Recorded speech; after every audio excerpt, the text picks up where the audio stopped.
From Pacifica, this is Democracy Now! Today, I'm appointing Richard as America's consumer watchdog.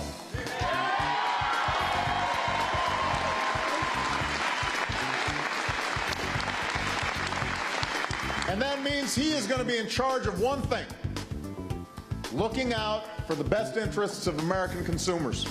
Looking out for you. President Obama announces the recent appointment of former Ohio Attorney General Richard Cordray as the country's first head of the Consumer Financial Protection Bureau. Republicans are threatening to sue over the recess appointment. Then the growing nationwide backlash against the Supreme Court Citizens United ruling that opened the door for nearly unlimited political spending to influence elections. We'll go from Montana to California to New York, then to Indiana, where a fight over workers' right to unionize erupted on the first day of the state legislature. Right to Work just says no worker can be forced to pay union dues against his will, but this simple protection really matters. The 22 states that have it are adding jobs and income a lot faster than those that don't. Most Democratic state representatives stayed away from the House floor in Indiana on Wednesday, depriving Republicans of a quorum needed to pass their legislation. We'll host a debate. All that and more coming up.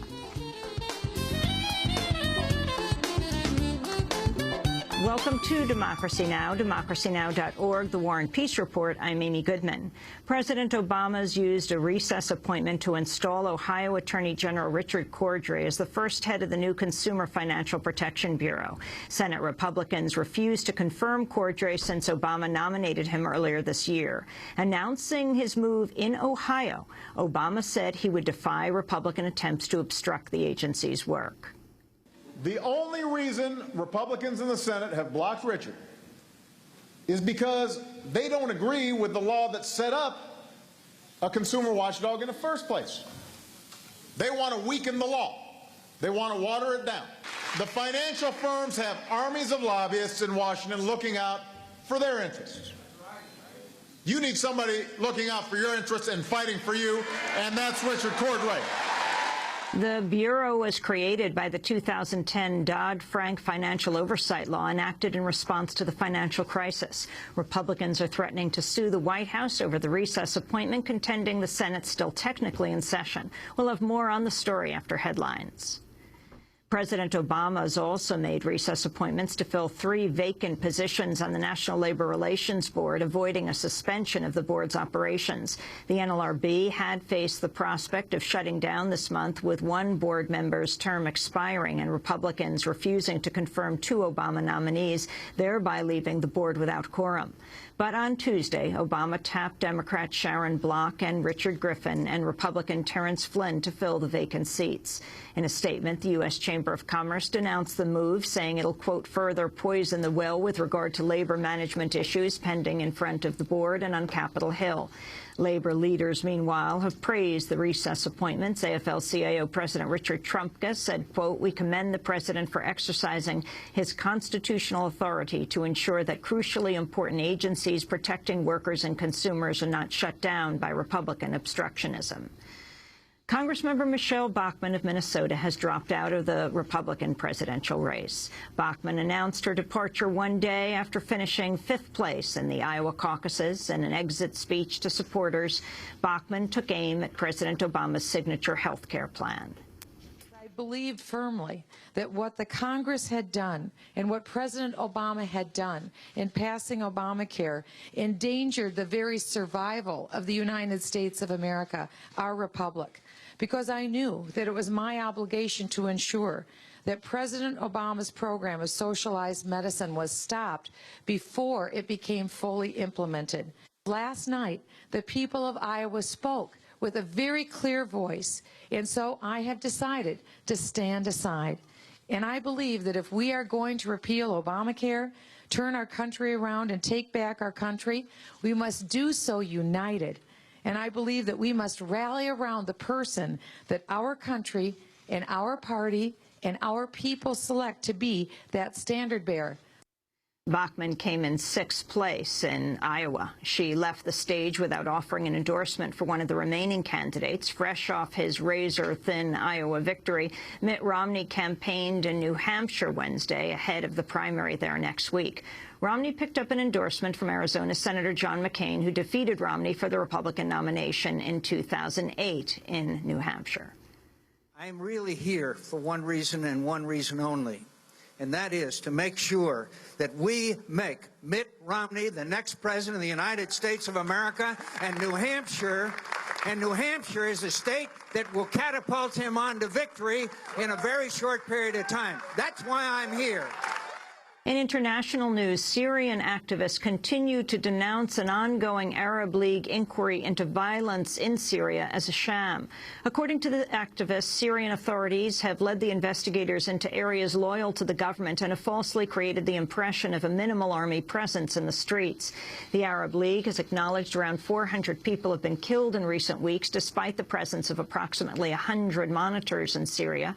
Earlier today, the Syrian government announced the release of 552 political prisoners, but thousands are believed to still remain behind bars. In Iraq, at least 24 people have been killed and dozens more wounded in a series of bombings targeting Shia neighborhoods in Baghdad. It was the latest major attack to hit Baghdad following bombings that left 60 people dead 2 weeks ago. A military trial is about to begin for the last of the U.S. Marines charged in the massacre of 24 Iraqi civilians in the Iraqi village of Haditha in November of 2005. The victims, including women and children, were killed when the Marines burst into their homes and shot them dead in their nightclothes. The Marines squadron leader, Staff Sergeant Frank Wuterich, will be tried on manslaughter charges in a military courtroom at Camp Pendleton near San Diego. Jury selection begins today, and opening arguments are expected Friday. Wuterich is the last defendant to face charges for the Haditha killings. 6 other Marines have had their charges dropped or dismissed, while another soldier was acquitted. You can go to our website for the latest on the Haditha massacre at democracynow.org. European Union members have agreed in principle on a pledge to ban imports of Iranian oil as part of an international effort to pressure Iran over its alleged nuclear activities. The European move follows a new round of U.S. sanctions on Iran enacted this month. In Washington, State Department spokesperson Victoria Nuland praised the European Union's action.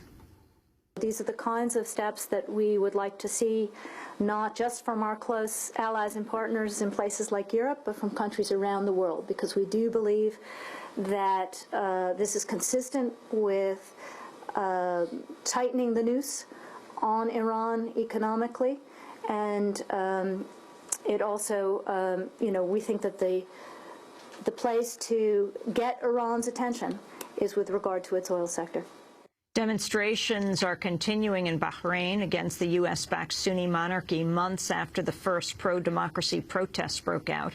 On Wednesday, Bahraini forces tear-gassed a crowd of peaceful protesters who'd approached a line of police officers with their arms outstretched, indicating their peaceful intent. Video footage shows Bahraini forces unleashing large amounts of tear gas into the crowd. The demonstrators had gathered to protest the death of a 15-year-old boy who died last week after he was shot in the face with a tear gas canister. A second Bahraini protester died Monday as a result of excessive tear gas inhalation. Human rights groups say more than 50 people have been killed since the Bahraini government launched its crackdown on protesters in February. Bahrain is a key strategic ally of the United States in the Middle East and home to the U.S. Navy's Fifth Fleet. In other Bahrain news, Salon.com has revealed a Washington Times comment piece urging support for the Bahraini government was published following a push for Bahraini lobbyists. The editorial was written by retired Vice Admiral Charles Moore, the Fifth Fleet's former commander. Moore is now a senior-level executive at Lockheed Martin, which has sold hundreds of millions of dollars in weapons to Bahrain. Newly disclosed records show the Washington Times published the piece after lobbying from Sanitas International, a company hired by the Bahraini government and an officially registered foreign agent of the Bahraini kingdom. Washington State Governor Chris Gregoire has announced her support for legislation that would legalize gay marriage. On Wednesday, she said she would introduce gay marriage legislation after the new session opens next week. Today, I'm announcing my support for a law that gives our same-sex couples in our state the right to receive a marriage license in Washington, the same right given to our heterosexual couples. It is time, it's the right thing to do, and I will introduce the bill to make it happen. If the measure is approved, Washington State would become the 7th state to legalize same-sex marriage after New York, Massachusetts, Connecticut, Vermont, New Hampshire, and Iowa, as well as the District of Columbia. Meanwhile, a binational gay married couple in San Francisco has won a reprieve against a deportation order that threatened to tear them apart. Bradford Wells, a U.S. citizen, and Anthony John Mack, an Australian national, have lived together for 19 years and were among the first same-sex couples to legally marry in Massachusetts. Mack had faced deportation after the Obama administration denied him and his husband the same immigration benefits routinely given to opposite-sex couples. The decision is based on the so-called Defense of Marriage Act, the 1996 law known as DOMA, which denies federal benefits to same-sex couples. The Obama administration has said it would no longer defend DOMA in the courts, but the law still remains in effect.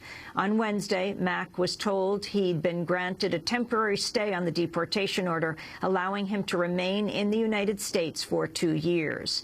Speaking to Democracy Now! Earlier this year, Bradford Wells discussed the prospect of that outcome. I don't want my family to live with an order of deportation hanging over us. This man has been a good man. He's worked hard. He's obeyed the law.